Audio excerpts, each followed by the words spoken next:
আসসালামু আলাইকুম। আমি মোহাম্মদ জাহিদুল ইসলাম। এই প্রথম রাঙ্গুনিয়া মসজিদ এবং মাজার শরীফ আপনাদেরকে দেখানোর, প্রতিটা মাজার সম্পর্কে কিছুটা ধারণা দেওয়ার লক্ষ্য নিয়ে শুরু করলাম রাঙ্গুনিয়া মসজিদ এবং মাজার সফর পর্ব ১। রাঙ্গুনিয়া মসজিদ এবং মাজার সফরে এটা আমার ১ নম্বর পার্ট। তাই সর্বপ্রথমে শুরু করলাম আমার এলাকার একটা মাজার বা আস্তানা শরীফ দিয়েই, যা অবস্থান করছেন রাঙ্গুনিয়ার শান্তিরহাটের উত্তর পাশে মালিহাট এসে যে কোনো সিএনজি বা রিক্সা চালককে যদি আপনি বলেন আমি বারাউলিয়া যাব, তাহলে আপনাকে বারাউলিয়াতে নিয়ে আসবে। এই আস্তানা শরীফের নাম হচ্ছে বারাউলিয়ার আস্তানা শরীফ। আর আমরা জানি কয়েক হাজার বছর আগে এই ১২ জন আউলিয়া কিন্তু বাংলাদেশে সর্বপ্রথম ইসলাম নিয়ে আসেন। আর উনারা যতগুলা জায়গায় ইসলাম প্রচার করতে গিয়েছেন প্রত্যেকটা জায়গায় কিন্তু এখনো বারাউলিয়ার আস্তানা শরীফ অবস্থান রয়েছে। এছাড়াও চট্টগ্রামকে বারাউলিয়ার দেশ অথবা বারাউলিয়ার পূর্ণভূমিও কিন্তু বলা হয়।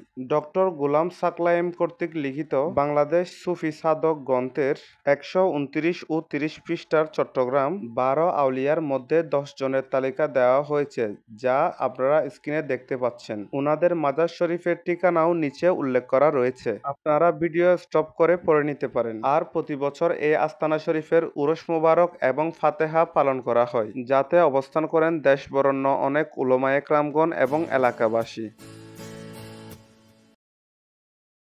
আসসালামু আলাইকুম। এই মুহূর্তে আমরা যে স্থানটায় অবস্থান করছি এটা হচ্ছে বারাউলিয়ার আস্তানা শরীফ। এই বারাউলিয়ার আস্তানা শরীফের একটা বিশেষত্ব হচ্ছে, যখন বারাউলিয়ার ১২ জন আউলিয়া একসাথে ইসলাম প্রচারের জন্য দেশ বিদেশে ঘুরে বেড়াতেন, তখন এই বারাউলিয়ার ১২ জন আউলিয়া এই জায়গাতে একসাথে এসেছেন ইসলাম প্রচারের জন্য। তখন এই এই জায়গাতে তারা অবস্থান করে, এখানে তারা আস্তানা করে, যার কারণে সে থেকে এই পর্যন্ত প্রচলিত হয় এটা হচ্ছে বারাউলিয়ার আস্তানা শরীফ। এবং এই জায়গার অনেকগুলো গুণ রয়েছে এবং এর পাশে আরেকজন বাইজবাটা দরবার শরীফের খাদেম শুয়ে আছেন, যার নাম হচ্ছেন